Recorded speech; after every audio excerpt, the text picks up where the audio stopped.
우리 함께 하나님의 말씀 보겠습니다. 구약 성경 창세기 28장 10절에서 22절의 말씀입니다. 창세기 28장 10절에서 22절의 말씀을 우리 한 절씩 교독하도록 하겠습니다. 야곱이 브엘세바에서 떠나 하란으로 향하여 가더니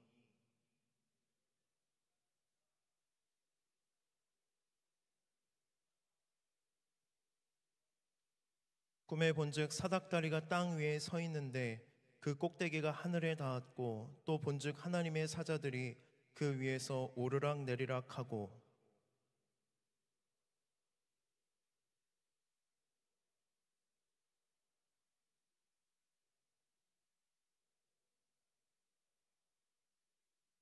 내 자손이 땅에 티끌같이 되어 내가 서쪽과 동쪽과 북쪽과 남쪽으로 퍼져나갈지며 땅의 모든 족속이 너와 내 자손으로 말미암아 복을 받으리라.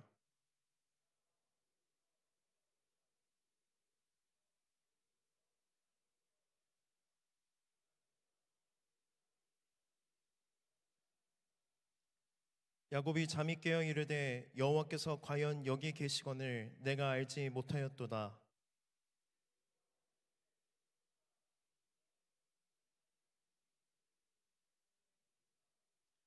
야곱이 아침에 일찍 일어나 베개로 삼았던 돌을 가져다가 기둥으로 세우고 그 위에 기름을 붓고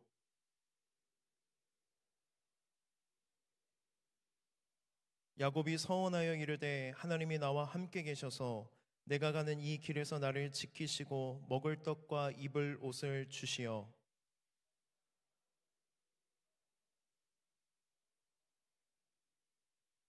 내가 기둥으로 세운 이 돌이 하나님의 집이 될 것이요 하나님께서 내게 주신 모든 것에서 10분의 1을 내가 반드시 하나님께 드리겠나이다 하였더라. 아멘. 오늘 본문 말씀을 보면 야곱이 등장합니다. 야곱의 인생을 보면요, 가장 어렵고 힘겨운 시기, 고난이 최고조로 달했을 때를 표현해주는 시간적인 배경이 있습니다. 그것은 무엇이냐면 밤입니다. 밤. 야곱에게 밤은 단순히 해가 지고 잠에 들어야 할 시간이 아니라 그의 인생 중에 가장 힘들고 어려운 시기를 나타내주는 시간적인 배경이 바로 밤입니다. 가장 힘들고 어려운 때, 어두워서 한치 앞을 내다볼 수 없는 그때에 하나님께서는 야곱을 찾아오십니다. 야곱에게 밤은 가장 고달프고 힘겨운 시간이지만 동시에 하나님을 만나고 하나님의 은혜를 경험하는 은혜의 시간이기도 합니다. 오늘 본문 말씀은 야곱의 밤 중에 첫 번째 밤입니다. 야곱은 왜 지금 밤의 시간을 경험하고 있을까요? 우리가 다 알고 있는 것 같아 보여도 알지 못할 수도 있기 때문에 배경을 잠깐 설명하도록 하겠습니다. 야곱에게는 에서라는 형이 있습니다. 네, 이 유대 사회에서는 첫째 아들에게만 유달리 축복을 많이 해줍니다. 그래서 어느 정도냐면 유대 사회에서는 장자로 태어나면 다른 자식들보다 2배로 더 유산을 물려주기도 합니다. 근데 그 장자의 축복을 계속 호시탐탐 노렸던 사람이 누구냐면 둘째였던 야곱입니다. 근데 이때에 이제 이삭이 곧 죽을 것 같아서, 이삭은 아버지거든요. 장자에게 축복을 해주려고 에서를 불러요. 그래서 에서야, 너가 사냥을 해서 사냥감을 가지고 와서 내가 좋아하는 음식을 만들어주면 내가 너를 축복해 줄게. 그 이야기를 누가 듣는지 아세요? 엄마 리브가라는 사람이 듣고서 리브가는 둘째 아들을 더 사랑했거든요. 그래서 야곱에게 이 소식을 가르쳐주고 야곱이 뭘 하냐면 엄마는 염소를 가지고 맛있는 음식을 만들고 야곱은 에서처럼 꾸미기 시작합니다.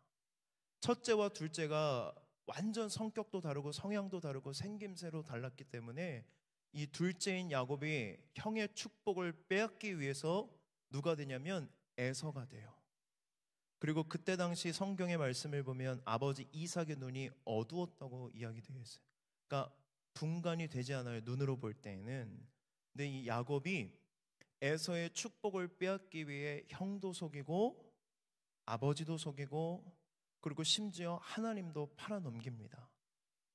아빠가 물어봐요. 너 왜 이렇게 사냥을 빨리 해서 왔냐? 당신의 하나님이 나를 도와주셔서 사냥을 빨리 하게 됐습니다. 그렇게 해서 야곱이 아버지가 이 첫째 에서에게 줘야 됐던 장자의 축복을 누가 빼앗아 가요? 야곱이 빼앗아 가요. 나중에 사냥을 하고 돌아온 에서가 분노가 일어나서 이 사실을 알고 야곱을 죽여버리겠다고 이야기합니다. 그때 엄마 리브가가 그 이야기를 듣고 야곱을 오빠 라반에게로 피신을 보내요. 이 배경을 가지고 오늘 말씀을 보면 야곱이 어떤 상황인지 어떤 심정인지 이해가 되실 거예요. 잘 들어보세요. 지금 야곱은 사기치고 가정을 깨뜨리고 아버지, 형 다 속이고 사랑하는 엄마도 보지 못하고 무슨 신세가 됐냐면 하루아침에 도망자 신세가 돼서 길을 떠나는 것입니다. 우리 이 배경을 가지고 오늘 말씀을 다시 한번 읽어보겠습니다. 11절 말씀 함께 읽겠습니다. 시작.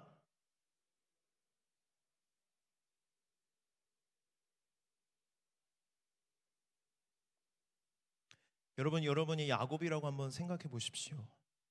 야곱이 삼촌 라반의 집으로 가는 이 길 가운데에 어떤 생각을 하고 어떤 감정을 느끼면서 그 길을 걸어갔을까요?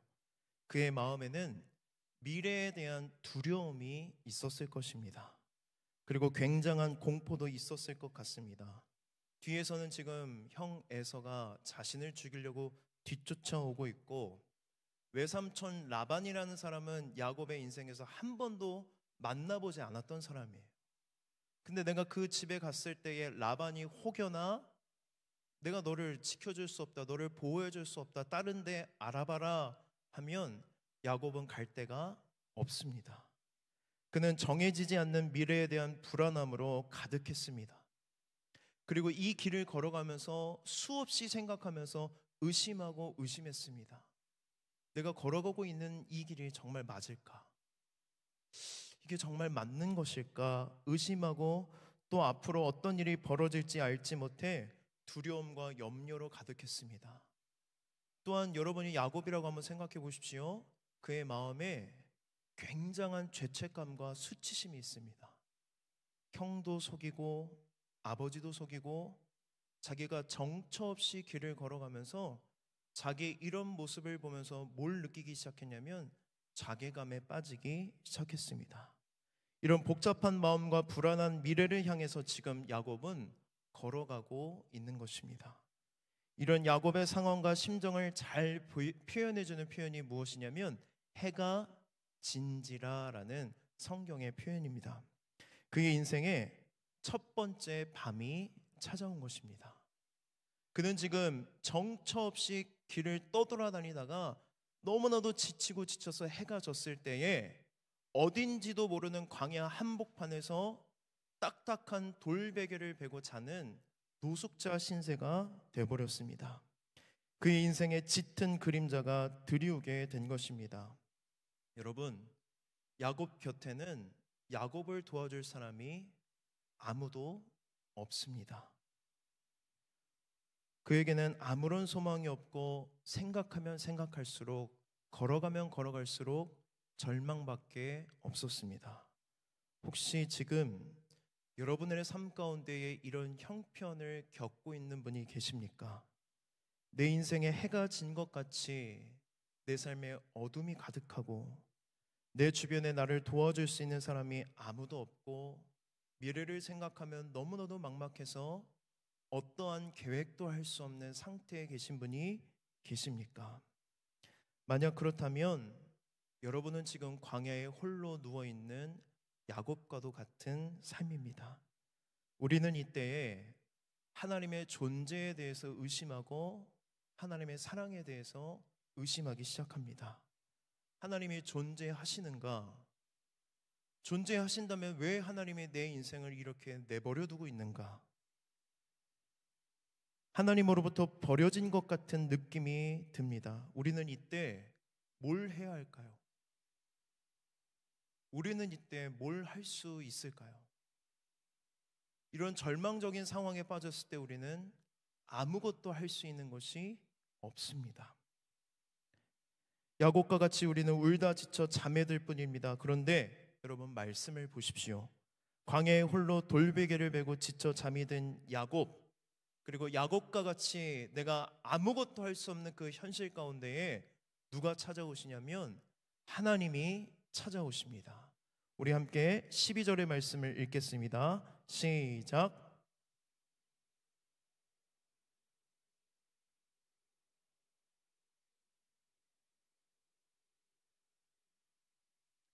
야곱이 어딘지도 모르는 광야 한복판에서 딱딱한 돌베개를 베고 누워 자는데 하나님이 그 꿈에 찾아오시는 거예요. 그러면서 무슨 환상을 보여주시냐면 자기가 있는 그곳에서 한 사닥다리가 이렇게 일어나는데 그 사닥다리가 어디까지 이어 있대요? 하늘에 닿았고. 하늘은 누가 계시는 곳이에요? 하나님이 계신 곳에 그 하늘에 사닥다리가 닿았는데 환상을 보니까 하나님의 천사들이 그 사닥다리를 오르락 내리락 하고 있는 것을 야곱이 그 꿈에서 보게 되는 것입니다. 여러분 이 말씀을 여러 번 읽어봤고 여러 번 들었을 것입니다. 근데 이 말씀에 대해서 한번 상상해 보신 적 있으세요? 사다리가 이렇게 길게 하늘까지 이어졌는데 천사들이 그거를 오르락 내리락 하고 있는 상상을 해보면 좀 우스꽝스럽고 재밌지 않아요? 천사들이 그 사다리를 이렇게 어기적 올라가는데 말씀대로 보면 오르락 내리락 한대요. 그래서 상상해 봤습니다. 올라가면 반대쪽으로 내려와야 되나? 그러면 사다리가 하나밖에 없는데 한쪽으로 이렇게 천사들이 올라가 한쪽에서 이렇게 내려온다고 했을 때 상상을 해보니까 야곱이 그런 천사들을 보면서 애쓴다 이런 생각이 들 것 같아요. 근데 이 사닥다리는요 원어로 사다리가 아니라 뭐냐면 계단이에요. 근데 우리가 성경을 이렇게 해석을 하면서 이걸 뭐라고 해석을 해놨냐면 사닥다리라고 해석을 해놔서 이게 상상이 안 가는데 계단입니다. 근데 그 계단이 어디까지 이어져 있어요? 하늘까지 이어져 있는데 천사들이 그 계단을 오르락 내리락 하는 거를 야곱에게 보여주신 거예요. 하나님이. 왜 하나님이 이런 형편과 상황과 심정 가운데 있는 야곱에게 천사들이 그 계단을 오르락 내리락 하는 것을 환상으로 보여주셨을까? 이것은 무엇을 의미하냐면 지금 천사들이 야곱에 있는 그곳에서 하늘까지 오르락 내리락 하면서 야곱의 형편과 야곱의 심정과 야곱의 소식을 누구에게 전하는 것입니까? 하늘에 계신 하나님께 그 소식을 전하는 것입니다. 천사라는 것은 어떠한 임무를 갖고 있냐면요 하나님의 명령과 말씀을 전하는 게 천사예요. 그 천사들은 이 하늘을 오르락 내리락 하는 이유가 뭐냐면 혼자 내버려져 있는 것 같은 야곱의 소식과 환경과 상황과 심정을 지금 다 누구에게 보고하고 있다는 거예요? 하나님께 이야기하고 있다. 그럼 우리는 이 말씀을 통해서 위안을 얻을 수 있습니다.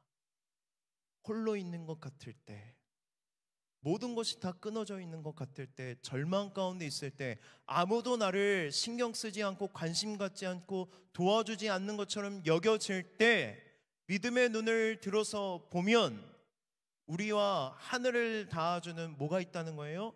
하나님의 사닥다리, 계단이 있다는 것입니다. 하나님께서는 야곱을 홀로 내버려 두지 않으셨습니다. 야곱에게 집중하셨고 천사들을 통하여 야곱의 소식을 듣고 다시 그 천사들을 보내어 야곱을 지키시고 보호하시게 하신 분이 바로 누구시냐면 우리 하나님이십니다. 하나님께서 함께 하신다는 것을 보여주는 것이 바로 이 사닥다리입니다. 그 야곱의 인생에 찾아오신 하나님이 그에게 무슨 말씀을 하시는지 우리 함께 말씀을 보겠습니다. 13절 말씀 읽겠습니다. 시작.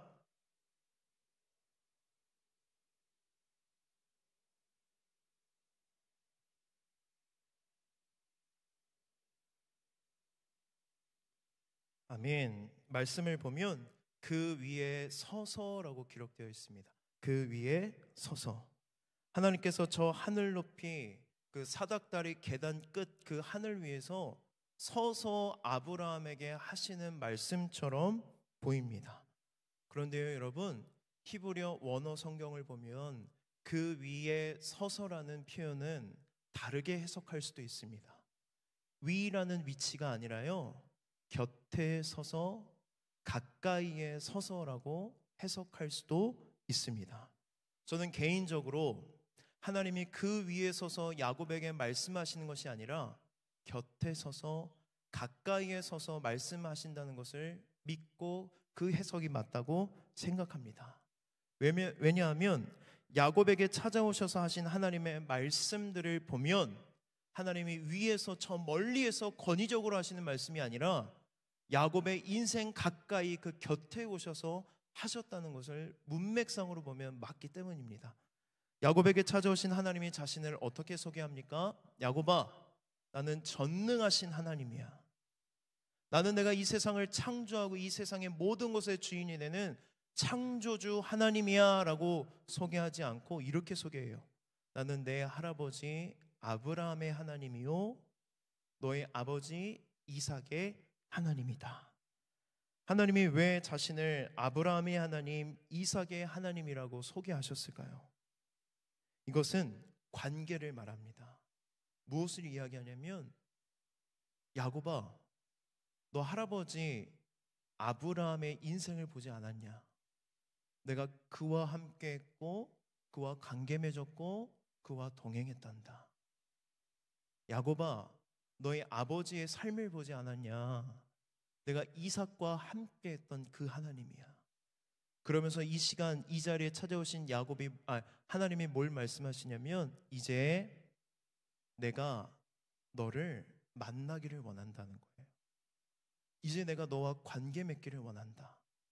이제 더 이상 할아버지의 하나님이 아니라, 아버지의 하나님이 아니라 너의 하나님으로 이 시간 이 자리에서 너와 관계 맺기를 원하고 너를 만나기를 원하고 이제부터 너와 동행하며 너와 교제하고 싶다고 하나님이 야곱에게 찾아와서 가장 먼저 자기를 소개하는 게 바로 이 말씀이에요. 나는 아브라함의 하나님, 이삭의 하나님이라. 여러분, 야곱은요, 지금으로 우리로 따지면 어떤 사람이냐면 모태신앙이에요. 태어날 때부터 아빠가 누구예요? 이삭이고 할아버지가 믿음의 조상 아브라함이에요. 그 아브라함과 이삭을 통해서 하나님 얘기를 얼마나 많이 들었을까요? 수없이 할아버지를 통해서, 아버지를 통해서 하나님이 어떤 분이신지를 들었습니다. 그러나 듣기만 했지만 야곱의 말씀이 기록된 성경 말씀을 보면 그가 하나님을 만났다는, 개인적으로 경험했다는 성경의 기록이 아무데도 나타나지 않았다는 것은 무엇이냐면, 그저 야곱에게 하나님은 할아버지 하나님, 아빠가 들려주신 그 하나님의 인식과 관계로 머물렀다는 것입니다. 그런데 하나님께서 이 시간 찾아오셔서 뭐라고 말씀하시냐면, 이제는 내가 너의 하나님이 되고 싶다. 너와 관계를 맺고 싶다. 너와 영원히 함께하고 싶다고 초대하는 말씀이 바로 13절의 말씀입니다. 여러분 중에 모태신앙이 많을 겁니다. 한번 손 들어 보실래요? 저는 모태신앙입니다. 거의 3분의 2네요. 모태신앙을 뭐라고 말해요? 못해신앙이라고 그래요. 왜? 이것도 못해, 저것도 못해, 안 해. 그래서 모태신앙을 뭐라고 말해요? 모태신앙이라고 이렇게 돌려서 이야기하는데, 모태신앙이 대단한 축복이라는 걸 여러분들이 아셨으면 좋겠어요. 신앙의 배경에서 태어난다는 것은 하나님이 여러분에게 주신 놀라운 축복입니다. 그런데요, 여러분, 여전히 할아버지의 하나님, 할머니의 하나님, 내 아빠의 하나님, 내 엄마의 하나님으로만 하나님을 알고 있다면, 이제는 여러분이 하나님을 나의 하나님으로 만나고 경험하고 관계해야 한다는 것입니다. 그래서 청년의 때가 중요합니다. 청년 이전의 삶에는 이제 정체성이 부여되는 시기예요. 우리가 태어나자마자 만난 세계가 누구예요? 부모님이에요. 가장 영향을 많이 받는 게 부모님입니다. 그래서 부모님으로부터 우리가 정체성이 형성되는 시기에 그 정체성을 부여받아요. 가치관, 신앙관, 생활관 다 누구로부터 부여받습니까? 부모님으로부터 부여받습니다. 그런데 언제부터 이 균열이 깨지기 시작하냐면, 여러분이 청년이 되었을 때, 대학교에 가면서 집을 떠나면서 기숙사에 살면서 자취하면서 취업에 성공해서 일을 하면서 이 정체성의 혼란이 찾아와요. 찾아올 수밖에 없는 이유가 뭐예요? 이제까지 나는 이게 정답이라고만 알아왔는데 부모님으로부터 들었고 부모님으로부터 부여받은 정체성으로 살아가는 게 맞다고 생각했는데 내가 이제 그 부모로부터 나오니까 다른 가치관들이 내 인생에 들어오는 거예요. 그래서 이때를 저는 뭐라고 부르냐면 정체성을 찾아가는 시기라고 생각합니다.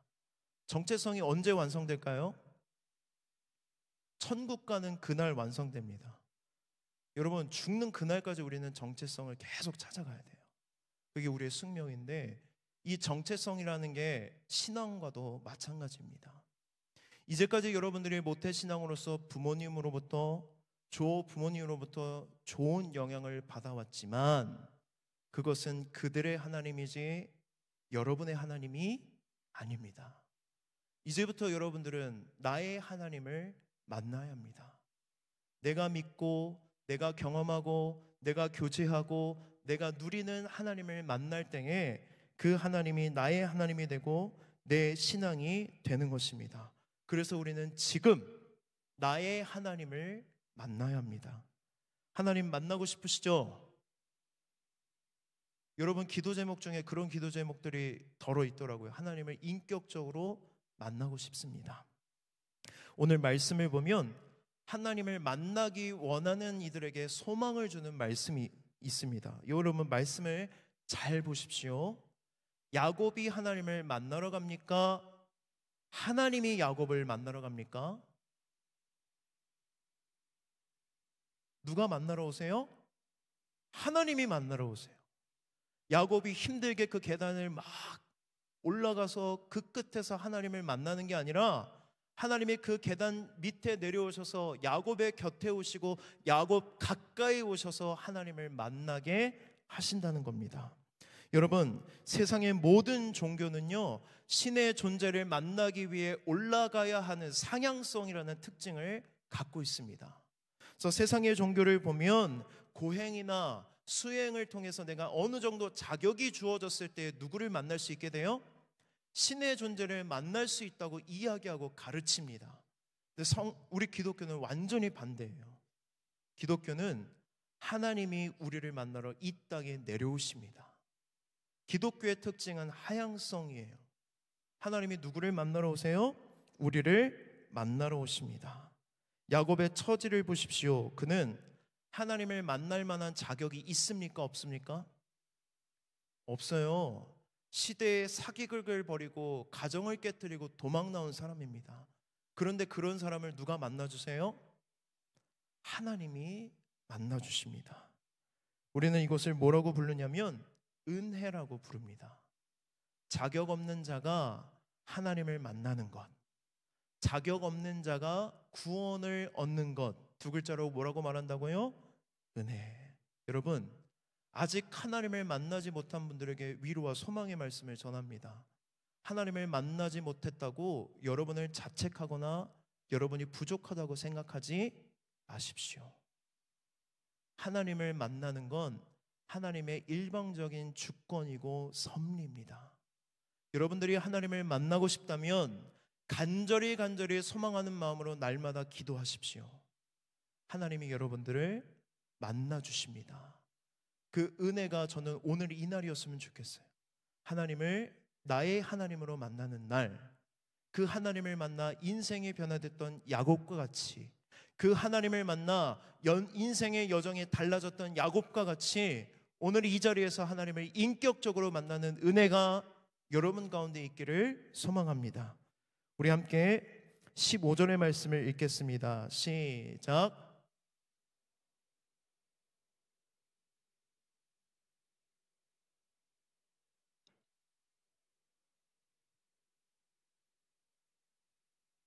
아멘. 우리가 13절을 읽고 14절은 안 읽었는데요. 13절과 14절은 그 할아버지 아브람, 아빠 이삭에게 했던 똑같은 언약이에요. 그 언약이 누구에게도 동일하게 적용된다는 거예요? 야곱에게도. 그런데 15절은요, 야곱에게만 특별하게 하신 언약의 말씀입니다. 15절의 말씀을 보면 내가 너와 함께 있어 내가 어디로 가든지 너를 지킬 것이라고 하나님이 약속하십니다. 야곱은 이제까지 하나님이 나와 함께 한다고 믿어본 적이 없었는데요, 사닥다리 환상을 통해 이 하나님의 음성을 통해 뭘 믿기 시작하게 되냐면, 하나님이 나와 함께 하시는구나, 하나님이 나를 그냥 홀로 내버려 두시지 않는구나, 하나님은 언제나 나와 함께 하시는 분이구나 라는 믿음이 생기기 시작합니다. 이 믿음이 생겼을 때에 이 약속의 말씀을 통해 문제 많은 야곱의 세계가 깨지기 시작합니다. 여러분, 야곱의 인생을 보십시오. 야곱에게 지금 가장 중요한 것은 생존입니다. 그가 아버지의 집을 떠나 삼촌의 집으로 가는 이 여정의 목적이 뭐예요? 살아남기 위해서 그 길을 떠났습니다. 야곱 자신도 생존을 위해서 혼자서 여행 중이라고 생각했을 것입니다. 자신의 생존을 위해 걸어가는 이 길에서 그는 하나님을 만날 것이라고 기대조차 생각조차 하지 않았습니다. 만약 그랬더라면 야곱이 뭘 했을까요? 멈춰서서 기도했을 거예요. 근데 야곱은 하나님을 만날 생각이 하나도 없었다는 것을 알 수 있습니다. 우리의 인생의 목적이 생존이 되면, 살아남는 것이 되면 우리는 먹고 사는 것에만 연연하며 살아갑니다. 생존이 우리 인생의 목적이 되면 언제 내가 이 생존의 목적을 잃어버릴까 두려워하고 염려하고 전전긍긍하며 살아갑니다. 우리는 삶이 힘들면 그런 생각을 하고 이런 말을 합니다. 목사님, 신앙이랑 삶은 달라요. 현실이랑 신앙은 달라요. 여러분, 직장 다녀보고 일해보고 그러면 신앙이 우리에게 힘이 없다는 것을 느낄 때가 종종 찾아옵니다. 그런데 여러분, 야곱은요, 자신이 살아가고 있는 이 땅이 살아남기 위한 땅이 아니라 사명과 비전의 땅이라는 것을 깨닫게 됩니다. 누구를 만남으로? 하나님을 만남으로. 하나님이 나와 함께 하신다는 것을 믿을 때에 이 땅은 더 이상 생존을 위한 땅이 아니라 하나님의 사명과 비전을 이루기 위한 목적의 땅이 된다는 것입니다. 또한 불투명한 미래에 대한 불안함으로 걸어가는 험난한 여정이 아니라 이제는 이 길의 목적이 하나님이 되고 하나님이 소망이 되어 걸어가는 믿음의 여정이 되는 것입니다. 여러분들에게 도전을 드립니다. 여러분, 믿음과 현실은 다르지 않습니다. 우리의 믿음이 곧 우리의 현실이 되어야 합니다. 그래서 우리는 신앙 생활이라고 말합니다. 여러분, 믿음과 현실은 같아야 합니다. 현실과 믿음이 다르다는 것은 내가 무언가 잘못된 길을 걸어가고 있고 잘못된 믿음을 갖고 있다는 것입니다. 하나님의 존재가 내 현실이 될 때 우리는 광야 같은 이 인생길을 담대하게 걸어갈 수 있습니다. 하나님을 만난 야곱이 어떠한 반응을 보이는지 한번 말씀을 보십시오. 17절 말씀 함께 읽겠습니다. 17절 말씀 읽겠습니다. 시작.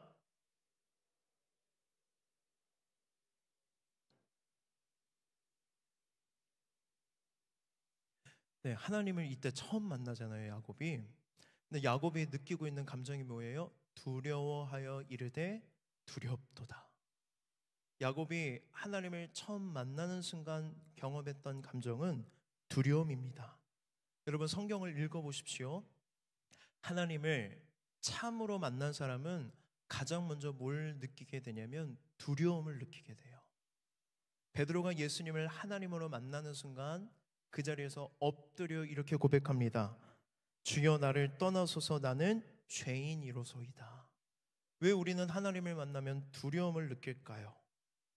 우리가 얼마나 뿌리 깊이 죄인이 아니라고 인정하는지 이 말씀을 통해서 알 수 있습니다. 우리는 얼마나 악한지, 얼마나 더러운지, 얼마나 문제가 많은지 내 실제를 알게 되면 우리는 견딜 수가 없습니다. 우리는 죽어버릴 것입니다. 왜요? 우리의 자아는요, 늘 나는 괜찮은 사람이라고 생각합니다. 나 정도면 괜찮지. 나보다 더 못한 사람을 보며 비교하고 우위감을 갖고 내가 이 정도면 신앙생활을 잘하고 있다고 생각하고 일상생활을 잘 하고 있다고 생각합니다. 이런 자아상을 가지고 있는 우리가 하나님을 만나게 되면 뭘 보게 되냐면 진짜 나의 모습을 보게 됩니다. 자신의 전 존재가 흔들리기 때문에 내 자아를 그대로 확인하는 것은 우리는 견뎌낼 수가 없습니다. 그래서 우리는 하나님 앞에 서면 무엇을 느낍니까? 두려움을 느끼는 거예요. 내 존재를 확인하게 될까봐 두려운 것입니다. 자신의 존재가 거룩하신 하나님 앞에 설 수 없다는 것을 알기 때문입니다. 지금 우리가 살아가고 있는 이 시대는 두려움이 상실된 시대입니다. 여러분, 하나님 사랑하십니까? 사랑하세요? 사랑하는 만큼 우리는 하나님을 두려워해야 합니다. 하나님을 사랑하면서 동시에 하나님을 두려워하는 마음을 뭐라고 부르냐면 경외한다고 불러요. 사랑하면서 두려워한다. 안 맞는 감정이잖아요. 두려워하면서 동시에 사랑하는 게 경외심입니다. 왜 하나님은 이 두 가지 마음을 우리에게 원하실까요? 우리가 하나님을 사랑하는 만큼 하나님을 두려워하지 않으면 하나님이 내 삶의 주인이 아니라 내가 하나님의 주인이 되려고 하기 때문입니다. 하나님이 언제나 내 기분대로 움직여줘야 하고 내 계획대로 이루어져야 하는데 그렇지 않으면 불평하고 원망합니다. 여러분 잘 들으십시오. 하나님을 두려워할 줄 아는 사람이 선을 넘지 않고 하나님을 사랑할 수 있습니다. 하나님을 사랑하는 만큼 하나님을 두려워하는 저와 여러분이 되기를 소망합니다. 이 하나님을 만나자 야곱이 뭘 느끼냐면 내가 하나님으로부터 이 놀라운 은혜를 받을 자격이 없다는 걸 깨달아요. 그러면서 자기의 존재를 확인하면서 어떠한 믿음의 고백을 하냐면 나는 하나님 앞에 죄 많은 피조물이고 하나님은 이 세상을 창조하신 창조주 하나님이기 때문에 죄 많은 피조물로서 내가 마땅히 반응하는 게 무엇이냐면 하나님을 경배하는 것입니다. 그래서 그가 잠에서 깨자마자 뭘 하는지 우리 말씀을 보겠습니다. 18절과 19절 말씀 읽겠습니다. 시작.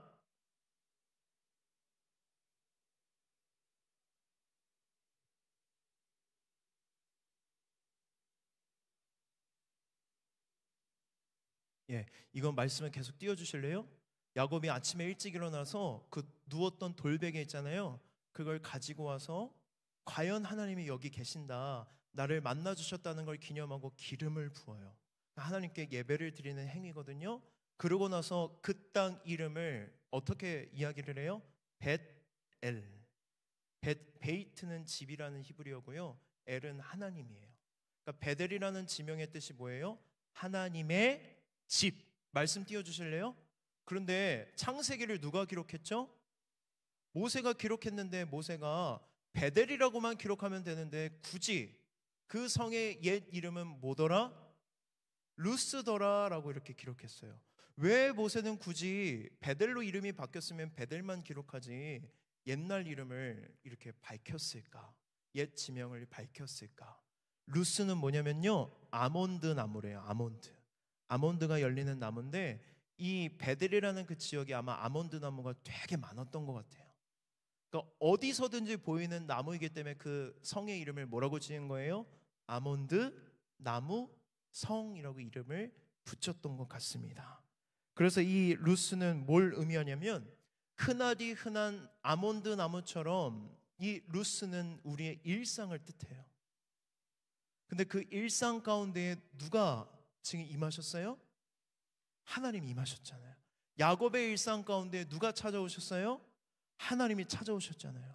그래서 그 일상 가운데 그 일상이 뭘로 바뀌어요? 하나님이 임하시니까 하나님이 임재하시는 하나님의 집 베델이라는 이름이 붙여지게 되는 것입니다. 여러분, 우리는 이 말씀을 통해서 깨달아야 합니다. 평범하던 일상의 장소가 하나님이 임하시면 특별한 장소가 된다는 거예요. 그리고 또 기억해야 될 것은 무엇이냐면 평범한 일상인 루스 위에 뭐가 지어집니까? 하나님의 임재가 가득한 집인 베델이 지어져요. 그럼 우리는 이 말씀을 이렇게 기억해야 돼요. 루스 위에 뭐가 세워진다? 베델이 세워진다. 그러면 여러분, 하루하루 살아가는 우리의 일상은 소중합니까? 소중하지 않습니까? 하루하루 살아가는 그 일상 가운데 하나님이 찾아오신다는 거예요. 매일같이 반복되는 일상 가운데 여러분이 지겹게 여기고 어렵게 여기고 힘들게 여기는 그 일상 가운데에 누가 찾아오신다는 거예요? 하나님이 찾아오시면 그 루스는 뭐가 됩니까? 베델이 된다는 것을 모세는 이 기록을 통해서 우리에게 가르쳐 주는 것입니다. 다시 한번 반복해서 말씀드립니다. 여러분, 신앙과 현실은 다르지 않습니다. 현실이 곧 신앙이고 신앙이 곧 현실이 되어야 함을 오늘은 말씀을 통해 우리에게 가르쳐 주는 것입니다. 여러분, 여러분의 일상 가운데에 하나님을 초대하십시오. 나와 함께 하시는 하나님의 임재를 경험하십시오. 누리십시오. 그리고 그것을 사모하십시오.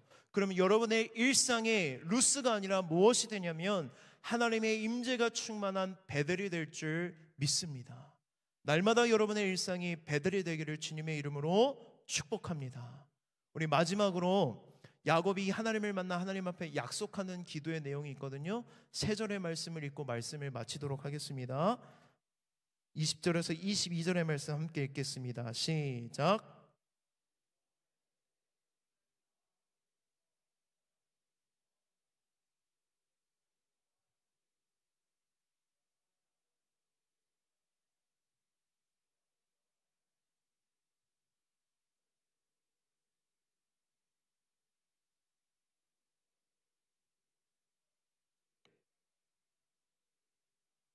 아멘. 제가 이 말씀을 묵상하다가 눈에 걸리는 표현이 하나 있었어요. 21절에 보면 내가 평안히 아버지 집으로 돌아가게 하시오면. 여러분, 야곱이 지금 하나님 앞에 뭐 하고 있어요? 조건을 걸고 딜을 하고 있는 거예요. 하나님, 알겠어요. 나와 함께 하시는 것도 느꼈고요. 하나님, 나와 함께 하면 알겠어요. 그런데요, 그거 약속한 거 지켜주시면 하나님이 나의 하나님이 될 거예요. 그리고 지켜주시면 내가 이 베델이라고 지은 이 집이 하나님의 성전이 될 거고, 그렇게 해주시면 내가 하나님 앞에 11조 드릴게요 라고 하나님 앞에 뭘 하는 것처럼 보여요? 딜하는 것처럼 보여요. 저도 한창 딜을 했던 것들이 있었던 것 같아요. 기도할 때 하나님 있잖아요, 이렇게 해주면 제가 이렇게 할게요. 언제 딜을 했냐면 저희 아버지가 목사님이신데 저가 목회하기를 되게 바라셨어요. 그렇게 바라면 하고 싶어져요? 안 하고 싶어져요? 제 안에 청개구리가 한 120마리쯤 있거든요. 그 청개구리들이 막 날뛰기 시작하는 거예요. 목회자 되지 말아라. 그래서 제가 힘들고 어려울 때마다 하나님 앞에 딜을 했던 게 있어요. 하나님, 저 목회자 되기 원하시죠? 이거 들어주시면 하나님 제가 목회 길 걸어갈게요 라고 기도할 때마다 응답해 주셨을까요? 안 해주셨을까요? 단 한 번도 안 해주셨어요. 하나님은 딜할 대상이에요? 아니에요? 하나님은 거래 대상이 아닙니다. 근데 왜 야곱이 아직도 정신을 못 차렸을까라고 생각이 돼서 저도 이상해서 히브리어 원어의 성경을 봤는데 여기 하나님 나에게 돌아오게 하시오면이라고 이 말씀을요 조건절로 해석할 수도 있지만 이거를 뭐라고 해석할 수 있냐면 기원으로 해석이 된대요. 무슨 뜻이냐면 하나님 이렇게 해주시면이 아니라 하나님 이렇게 해주실 것을 믿사오니 하나님은 나의 하나님이십니다. 그러니까 그렇게 문장을 바꾸니까 이 절들이 해석이 돼요. 왜? 야곱이 하나님 만나서 정신 차렸구나. 그리고 또 한 가지, 야곱이 지금 하나님 앞에 구하고 있는 것들 개인적인 욕심으로 구하는 거예요? 하나님이 먼저 약속하신 거예요. 하나님이 그 전에 13절부터 15절까지 먼저 다 약속하신 내용을 가지고 하나님 앞에 기도하는 거예요. 그러니까 거래가 아니라 뭐예요? 믿음을 가지고 하나님 앞에 하나님 이제 나의 하나님이 되셨으니 하나님 내가 하나님의 성전과 같이 거룩하게 살아가겠습니다. 하나님 나의 하나님이 되셨으니 내 모든 것의 주인이 하나님이십니다. 그래서 내가 그 믿음의 고백으로 하나님께 11조를 드리겠습니다. 여러분, 이 위대한 신앙 고백이 어디에서부터 시작되었습니까? 하나님을 나의 하나님으로 만났을 때, 하나님이 나와 함께 하심을 믿었을 때부터 시작됩니다. 이때 야곱의 인생이 달라집니다. 그가 처음 피난길을 떠났을 때만 해도 자신의 목숨만을 걱정하며 떠났습니다. 불확실한 미래에 대한 염려와 두려움으로 그는 그 길을 걸어갔습니다. 그러나 이제 이 여정길은 홀로 가는 길이 아니라 하나님과 함께 가는 길이 되었습니다. 지금은 하나님의 약속을 간직한 자로서 함께 하심에 대한 확신을 가지고 담대하게 걸어갑니다. 사랑하는 청년 여러분, 올해 우리가 여호와를 힘써 알자라는 표어를 가지고 둘째 주에는 사랑의 하나님, 셋째 주에는 창조주 하나님, 오늘은 함께 하시는 하나님에 대해서 말씀을 전했습니다. 그런데요 여러분, 원래 오늘 전할 말씀이 주제가 뭐였냐면 거룩하신 하나님이었어요. 제가 기도하면서 계획을 짤 때에 이 세 번째는 주제를 거룩하신 하나님을 전해야 되겠다. 그렇게 말씀을 준비하고 묵상하고 기도하다가 주중에 하나님의 마음을 바꿔주셨어요. 거룩하신 하나님이 아니라 함께 하시는 하나님에 대해서 증거해라. 그래서 왜 그러실까, 왜 그런 마음을 주실까 말씀을 준비하다가 한 가지 깨달았습니다. 우리 청년 지체들 중에 하나님의 함께 하심을 의심하고 있거나 아직 하나님을 나의 하나님으로 만나지 않은 청년들이 있구나. 그들에게 하나님께서는 함께 하신다고, 내가 너와 함께 한다고 그 하나님의 음성을 들려주고 싶었구나라는 마음을 말씀을 준비하면서 얻게 되었습니다. 사랑하는 청년 여러분, 여러분이 가고 있는 그 길이 정말 맞는 길인지 의심이 되고 목적 없이 방황하며 걸어가고 있습니까? 야곱과 같이 인생의 밤을 만나셨습니까? 아직 하나님을 인격적으로 만나지 못했습니까? 여러분, 오늘 말씀 가운데 하나님이 여러분에게 선포하시고 말씀하십니다. 나는 너의 하나님이 되고 싶고 내가 언제나 너와 함께하며 내 길을 인도하실 것이라고 오늘 우리에게 말씀하십니다. 이 말씀을 부여잡고 오늘 우리의 하나님을 만나는 시간이 되기를 소망합니다. 우리 이 믿음의 고백을 가지고 함께 찬양하겠습니다.